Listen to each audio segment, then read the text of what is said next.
Assalamualaikum warahmatullahi wabarakatuh.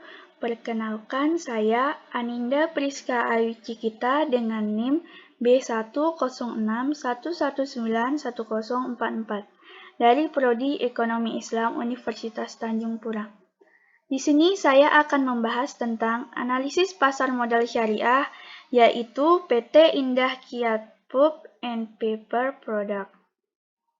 Sejarah PT Indah Kiat Pulp and Paper atau biasa disebut dengan INKP merupakan bentuk perusahaan PMA atau penanaman modal asing yang didirikan atas joint venture sebuah perusahaan Indonesia yaitu PT Berkat Indah Agung dan dua perusahaan Taiwan yaitu Chunghwa Pulp International Corporation dan Yufengyu Global Investment Corporation. Di dalam prakteknya, perusahaan Taiwan bertindak sebagai penyedia teknologi untuk proses pembuatan kertas, sedangkan perusahaan Indonesia bertindak sebagai penyedia akses. INKP didirikan oleh Eka Cipta Wijaja di Tangerang pada tanggal 7 Desember tahun 1976. Pada awalnya, di tahun 1977, perusahaan ini hanya memiliki dua buah paper mekanik yang masing-masing berkapasitas produksi 100 ton per hari. Pada April tahun 1979, INKP mulai menghasilkan produk komersial hingga pada bulan Juni tahun 1982, INKP menambahkan sebuah paper mekanik untuk meningkatkan kapasitas produksi sehingga meningkat menjadi 150 ton per hari. Pada bulan Januari tahun 1986, Grup Sinarmas membeli 67% total saham INKP. Sedangkan Chunghwa Pulp International Corporation dan Yufengyu Global Investment Corporation sebesar 23% dan 10%. Beberapa tahun setelahnya, pada bulan Juni tahun 1990, INKP mulai mempublikasikan diri dengan melakukan penawaran saham perdana atau IPO di Bursa Efek Jakarta dan Surabaya dengan harga 326 juta US dollar yang mewakili 13% total sahamnya. Pada bulan Desember tahun 1992, INKP resmi mengakuisisi PT Sinar Dunia Makmur, sebuah perusahaan kertas yang menjadi anggota manajemen PT Sinarmas Group dengan lokasi Desa Kragilan, Serang, Banten. Saat ini, PT INKP memiliki 3 pabrik yang terletak di 3 lokasi yang berlainan, yaitu pabrik pulp dan kertas terintegrasi di Perawangan, Riau, industri pabrik kertas di Serang, Banten, serta INKP Tangerang yang memiliki kapasitas terkecil di antara dua pabrik lainnya, namun merupakan pabrik yang paling menguntungkan. Selanjutnya, profil perusahaan. INKP beralamat di Gedung Sinar Maslan Plaza Menara 2, Lantai 7, Jalan MH Tamrin nomor 51 Gondang Dia, Menteng, Jakarta Pusat, DKI Jakarta. Biro administrasi efeknya yaitu PT Sinartama Gunita. Selanjutnya ada visi dan misi INKP. Visinya yaitu menjadi produsen pulp dan kertas nomor 1 sedunia. Dan yang kedua, dedikasi untuk memberikan nilai terbaik bagi pelanggan, pemegang saham, karyawan, dan komunitas sekitar. Dan misinya yaitu meningkatkan pangsa pasar global, menggunakan teknologi terkini dalam mengembangkan produk-produk baru dan pencapaian efisiensi pabrik, dan yang terakhir meningkatkan kualitas sumber daya manusia melalui pelatihan dan pembangunan budaya. Selanjutnya ada saham pencatatan saham INKP. Selanjutnya ada sejarah pencatatan saham INKP. Saham INKP berhasil melantai di Bursa Efek Indonesia pada tahun 1990. Setelahnya dinyatakan efektif oleh Bapepam untuk melakukan penawaran umum perdana atau IPO dengan jumlah saham yang ditawarkan sebanyak 60 juta lembar saham serta dengan harga 1.000 per lembar dan harga IPO-nya 10.600 per saham serta dengan dana yang didapatkan sebanyak 630 miliar.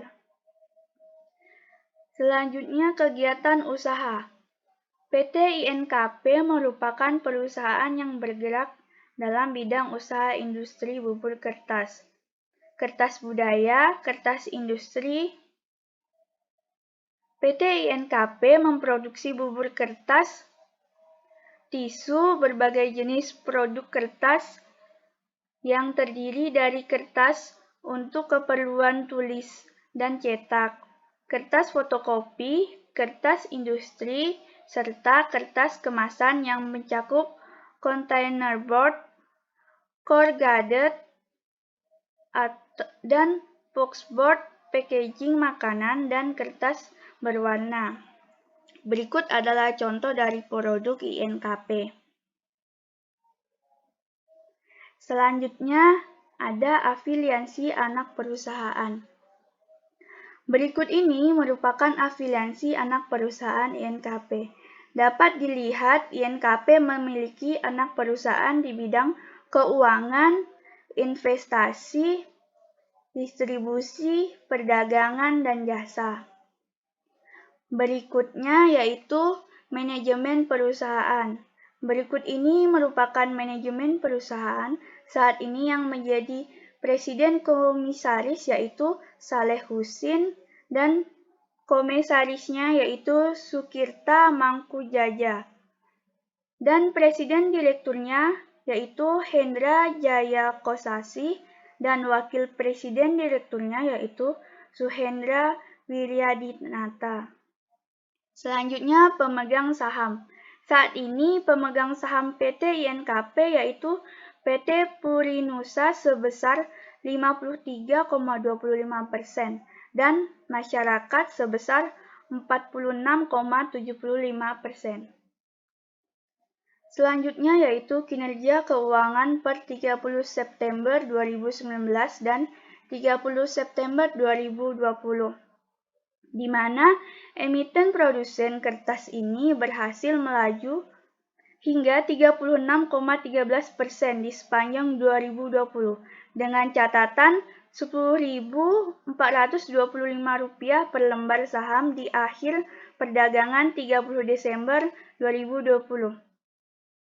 Kinerja keuangan di masa pandemik tersebut dibilang monster, ditambah tren penurunan harga pulp dunia.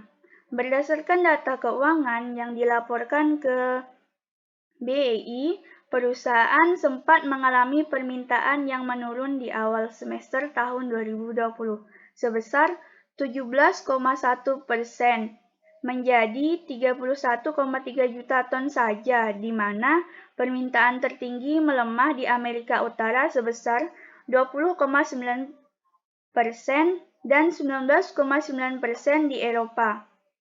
Walaupun begitu, per September 2020, laba saham INKP mengalami kenaikan sebanyak 20,75% menjadi 280 juta US dollar, seiring dengan pendapatan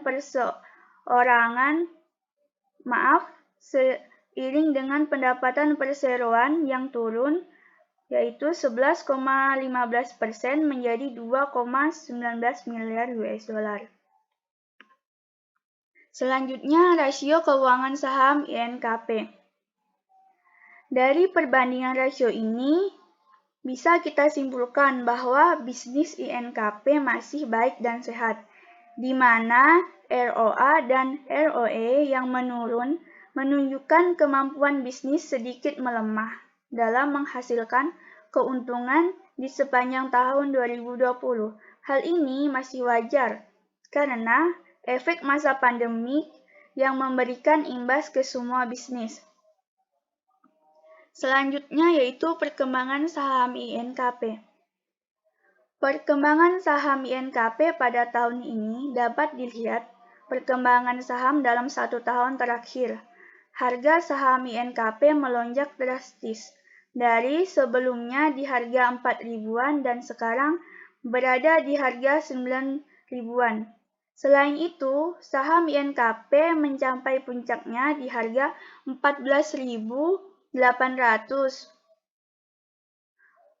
Melonjaknya harga saham INKP ini disebabkan karena adanya tren kertas kemasan terus meningkat dan juga adanya pergeseran dari plastik sekali pakai menjadi kertas kemasan. Permintaan untuk kertas kemasan lebih tinggi permintaannya.